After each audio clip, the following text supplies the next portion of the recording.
Hi, welcome back to the Movie Recapper. Today we will watch a comedy, horror, romance movie from 2013, titled Warm Bodies. Watch out, this is a spoiler content video. The movie starts with R, explaining that he is a zombie but doesn't remember who he was or how he became a zombie, or how he ended up at the airport. He wanders around and shows you his life. Julie is with a group of youths, about to go outside the safe walls of the city to retrieve some much-needed pharmaceuticals. She tries to grab her boyfriend, Perry's hand, but he pulls away.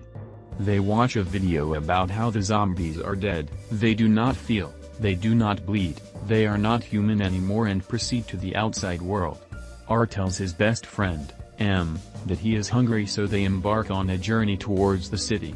Julie and her friends are in the drugstore when R and his friends burst in to eat them. R is immediately taken by Julie. She sees him but decides not to shoot and aims towards another zombie. Perry shoots R, so R attacks and kills him. He reveals that if he eats the body, Perry will come back as a zombie, but if he eats the brain, he will gain Perry's memories and it tastes a lot better. So he eats the brain and we are sent into a land of Perry's memories as a child and his first love, Julie. After R has had enough, he stashes some of Perry's brain in his jacket and goes to protect Julie. He can see that she will be overrun soon. She throws a knife into his chest but he pulls it out and continues towards her. He rubs blood over her face and tells her she will be safe and leads her to follow him. The other zombies don't notice her because they think she is one of them. Julie cries while she follows R back through the airport and back to his plane. He has it filled with all sorts of random items that he liked and records of various artists. He tries to tell her she will be safe. She holds a knife and fears for the worst. He covers her with a blanket and puts on a song she might like.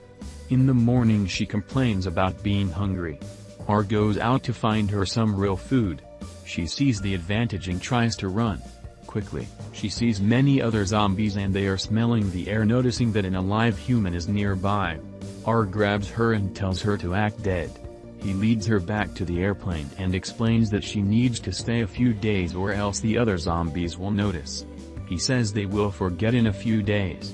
The two gather some food for Julie and go for a joyride. They try to play games and listen to music.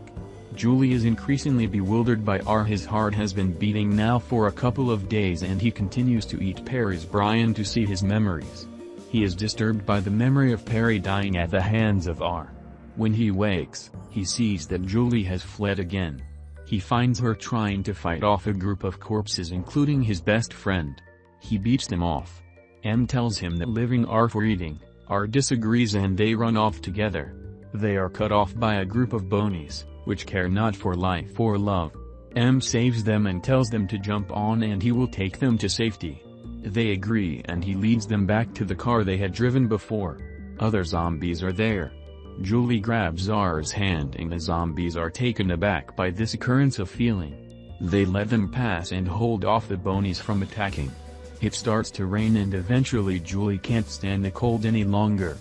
They pull into a neighborhood and find her some food and a Polaroid camera to play with. Julie asks R to sleep on the floor next to her and undresses to dry her clothes. R finally falls asleep and has a dream about being with the humans and hoping for a future. He wakes to find that Julie has left him there and taken the car. He begins to walk back towards the airport and vows to never think or feel again. It starts to rain and R feels cold for the first time since becoming a zombie. Julie runs out of gas and has to walk the rest of the way, although she looks back for R. She is stopped at the city gates but proceeds inside after being tested and hugging her father. R, on his way back to the airport, runs into M and a group of zombies. M tells him that he has had dreams and started to feel again, but that they cannot return home because the bonies want to destroy them all now. R leads them to the secret exit from the city that he learned about during one of Perry's memories and tells them to wait. He goes forward alone. Julie is in her bedroom telling Nora about her zombie friend.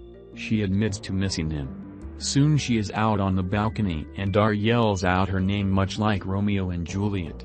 She sees him and Nora comes running out to find out what all the commotion is about. They let him in and lead him upstairs. They decide to tell Julie's dad, Grigio. about R and how he was changing.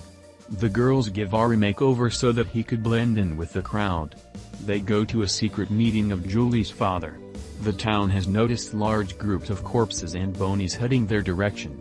Julie tries to explain that the zombies are changing and are on their side. Grigio refuses to listen. R jumps out and tries to tell him. He is about to shoot R when Nora holds a gun to his head so Julie and R can escape.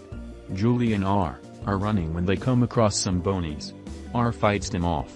Meanwhile, the humans are running towards the fight when they see that the zombies are already attacking the bonies.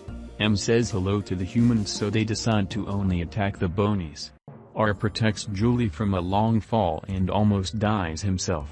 The two kiss and realize how amazing they are together and kiss again. Grigio shoots R in the chest and proclaims that the next shot will be through his head. Julie stands in front of him to defend him. She points out that he is bleeding and corpses don't bleed.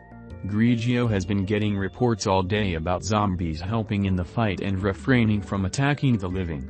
He decides to take a chance on R. The humans and zombies kill all the bonies and eventually the city walls come down. The zombies slowly learn how to be alive again and the humans learn how to tolerate and teach them. M realizes that his name was Marcus. R still can't remember his name but prefers R anyway. He and Julie hold hands while they watch the city walls fall.